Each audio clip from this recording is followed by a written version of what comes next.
Taga Bohol po ako. Ako naman Mindanao. Hmm. Cagayan de Oro.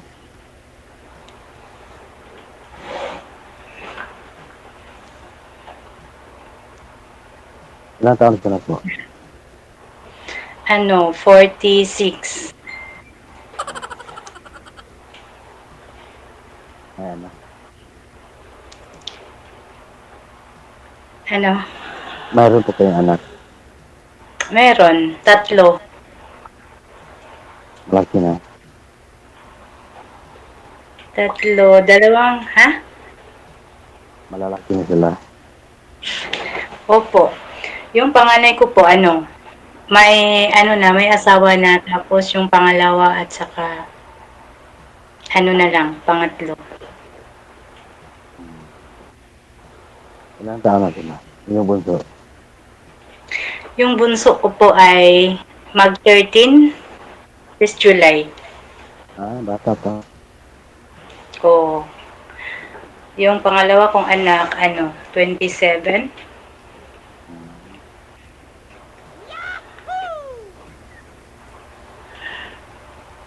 Bata pa. Ikaw po, may anak? Dalawa. Hmm, hiwalay o Iwalay po. hiwalay ng asawa? Hmm.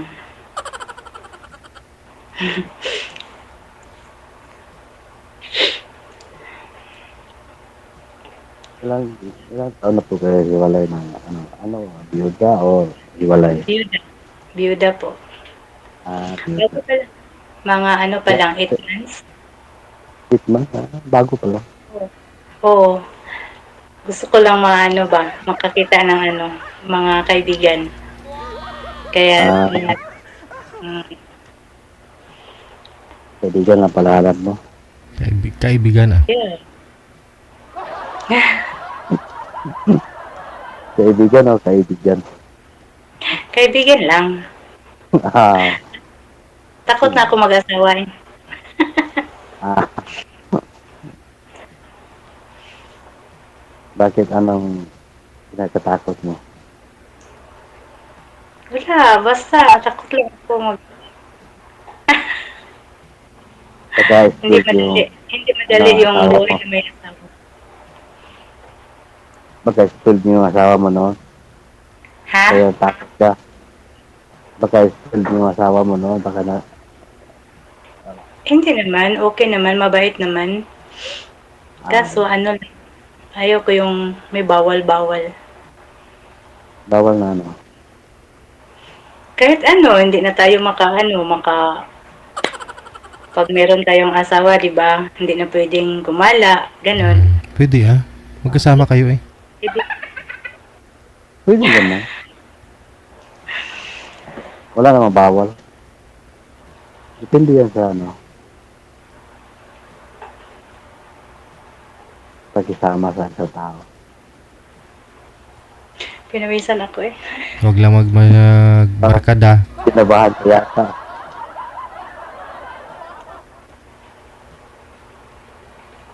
Ano ang ginagawa mo ngayon? Anong ba mo sa buhay? Nagtrabaho ko ako dito sa Batangas. Anong Tumawag yung trabaho? kaibigan.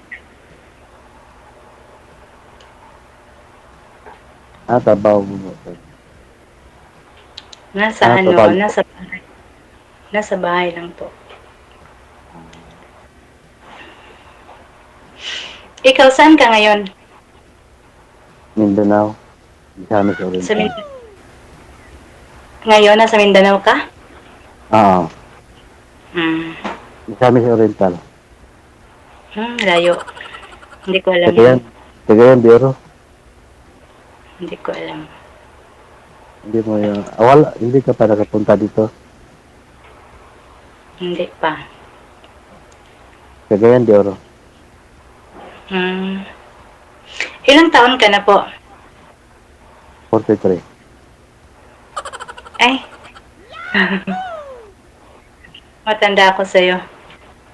Tagayan. 3 taon. Hindi naman malayo yan. Hmm.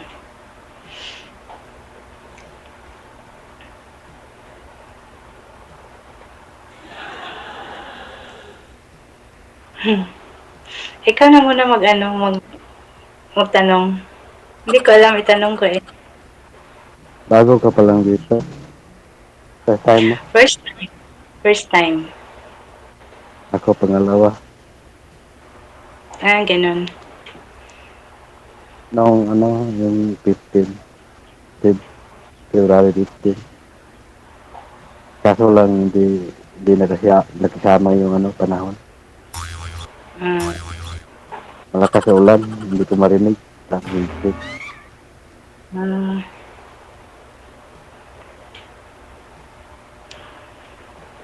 Ikaw anong inanap mo sa isang lalaki? Hmm. Yung yung mabait. 'Di ba normal naman yung yung gano'n, hanap ng mga babae yung mabait. Tapos basta marunong sa buhay.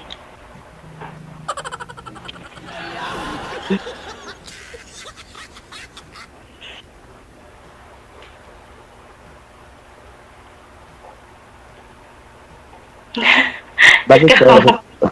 bakit ka pa sumali dito kung kaibigan na hanap mo? Hindi, gusto ko lang may makausap, parang gano'n. Hmm. Kaibigan. Bakit po kasi namatay ma'am yung asawa niyo? Ano po, G? Anong kinamatay ni mister niyo? Ano, siya, nag-liver, tapos nag-heart attack. Hmm. Malakas kasi uminom yun eh, dati. Hmm. Tapos, yung Huli lang siningil? tapos, siya, palagi siya doon sa kasi yung sa amin, dagat, yung magpunta siya ng dagat, manghuli ng isda. Hmm. Tapos, basta, parang daw yun, sobrang lamig, iwan ko. Pero tinigil niya yung pag-iinom niya. Oo, nagtigil siya din nung nung nagkasakit na siya ng liver. Hmm. Ay hindi pala, parang patago-tago kahit pinawala na siya, patago-tago pa rin yung inom niya. Ayun, masarap tago-tago eh. Oo nga. Kaya ayun, nag-heart attack din siya. Galing siya ng dagat noon, nag-heart attack. Andito na ako noon sa Batangas. Tapos tumawag yung anak ko na wala na daw yung papa nila.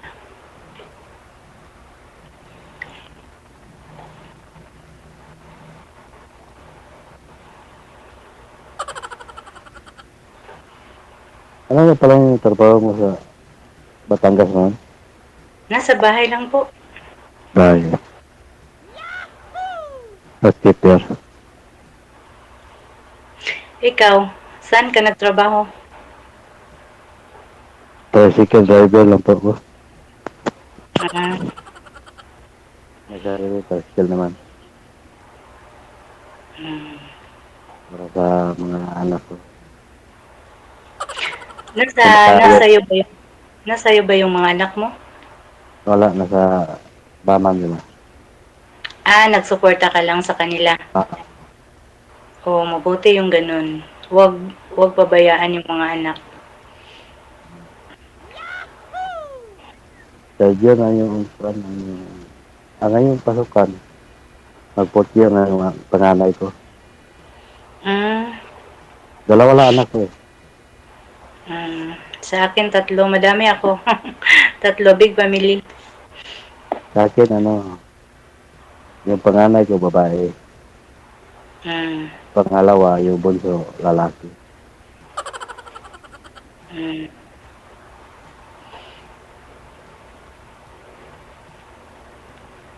Isang taon na lang. Tapos na sa pag-aaral. Yung panganay. pwede na mag-asawa ulit. Kasal ba kayo ng ano, ng asawa mo? Oo. Ay, hindi pwede mag-asawa kapag kasal. Pwede naman. Pwede. Pero kasal hindi pwede. Oh.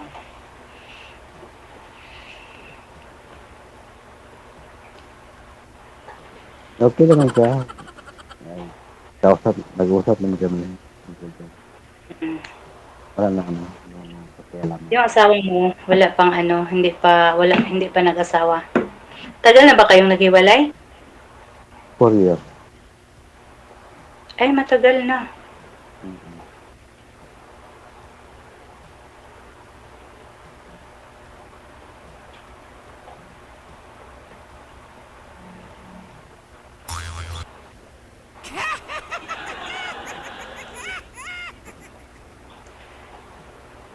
Ano, ikaw na magtanong. Wala na akong may tanong. Nanginig yung kamay ko. First time.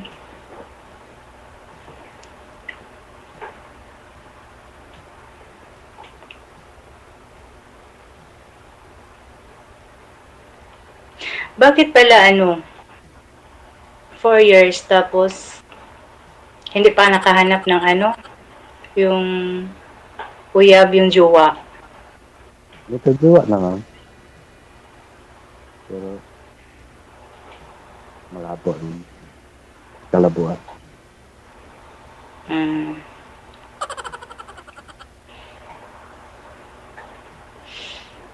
Hindi compatible. Ikaw. Ikaw. Ako? Wala. Kailan, Yung mga anak ko muna. may apo ka na. Meron isa. Nag-asawa yung panganay ko, ano pa. Yung apo ko, 10 years old. Babae. Ito yung panganay mo. Ano, 30. 30? Maaga kasi akong nag-asawa. 16 pa lang siguro yun. Ah, 16 pa lang. Tapos, ewan ko ba, parang ano, maaga masyado. ganyan kasi sa probinsya. Basta, ano, aga mag-asawa. Hindi nag-aaral. Hmm.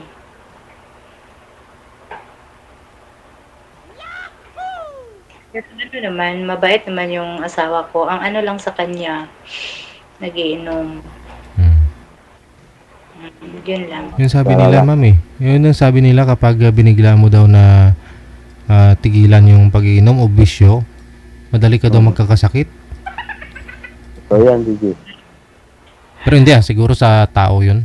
Sa pangangatawan talaga ng tao. Meron po dyan, 70 na nga edad pero mula nung bata, inom ng inom, buhay pa naman ako. Yung iba dyan walang bisyo. Yung iba dyan walang bisyo. Pero madaling mamatay. Ano kasi yun sa Gigi? Parang nag-high blood na rin. Parang ano nila. Anong tawag? Bloodline nila. Oh. Yun lang. Pero atay talaga yung unang na ano sa kanya. Tapos, Na-conflict na siguro kahit pinawala na ng inom, magtago-tago pa rin. Hindi namin alam na naglala na pala yung ano niya. Sinarili lang niya. Hindi niya sinabi sa amin na maano na yung sakit niya. Kasi pag nagpa-check up siya lang at saka yung doktor yung kausap. Yung anak ko nakasama, sa labas. parang nasa labas lang. Tapos kung anong sinabi sa doktor, hindi niya sinasabi sa amin. Kaya ganun. At least, hayaan mo masaya na siya bago mawala. Nag-enjoy siya dito sa lupang ito. Laging lasing. Kawawa nga yung Gigi kasi ano, nung nag-heart attack siya, malakas yung ulan. Hindi narinig ng mga anak ko na ano na pala siya. Inatake na pala siya. Nasaan po kayo, ma'am? Nung natagi siya, hindi po kayo katabi? Hindi po kayo magkatabi? Dito na ako sa Batangas. Nagtrabaho Trabaho. sa Pinas. Wala ako do'n, mag-2 taon na ako ngayon, March, tapos 8 buwan na siyang namatay. Dito na ako sa Batangas nung namatay siya. Hmm. Nailibing nyo naman po, ma'am. Inuwi Oo, umuwi hmm. ako. Umuwi ako.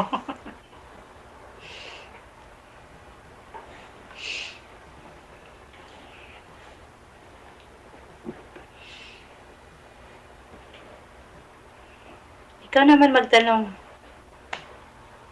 Wala nga ako may tanong eh. Anong pangalawang anak mo nga pala ng edad? Nasa bahay, siya yung naiwan do'n sa bahay namin tapos nagtrabaho din siya. Siya yung nag-alaga ng ano ko, ng bunso ko. Hindi pa nag-asawa. Silang 3 magkakapatid, magkasama sa bahay. Kawawa nga, sabi nga niya, "Mama, uwi ka na dito." Kasi wala daw mag-asikaso sa kanya. Sabi ko, paano naman tayo mabuhay na kung titigil ako sa magtrabaho? Saan nga pala sa Bohol sa inyo? Sa ano, sa Maribohok. Maribohok? Mm, Hmm. Mainit. Ano, may kilala ko taga Maribohok na. Sino?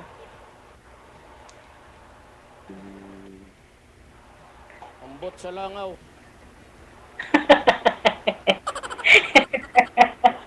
Nakalimutan ko anong apelido. Basta taga Cagayan de Maribohok. Oro. Ay, hindi ko sure kung saang Cagayan sila. Madami man Cagayan doon sa amin. Yung mga pinsan ng asawa ko, pero hindi ko alam saan yung Cagayan sila. Hmm. Malapit na kami sa city. Kasunod. Saan? Kasunod ng city, Cagayan City. Yung sunod na lungsod, Taguluan. Hindi ko talaga alam.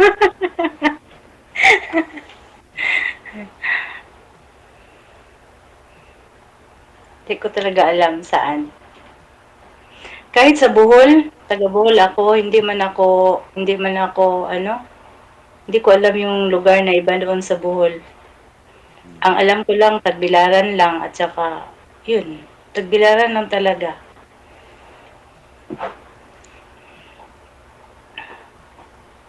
Hindi ako nakapunta ng ibang lugar sa amin. Ay, hindi ka nakasira. Tapos yung papa ko, taga Mabini. Minsan lang, dalang lang din ako makapunta doon.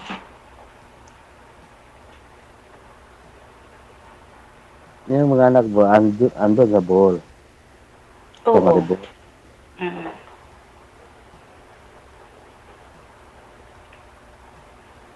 Hmm. Ano yan? Yung mga trabaho pa ako kayo bukas. Lumalalim na yung gabi, no? Alas 10 pasado na, matutulog na yung mga viewers nating mga senior. So, paano na po Maraming salamat sa inyo. Good luck na lang. So, Okay. Bye-bye. so, Thank you.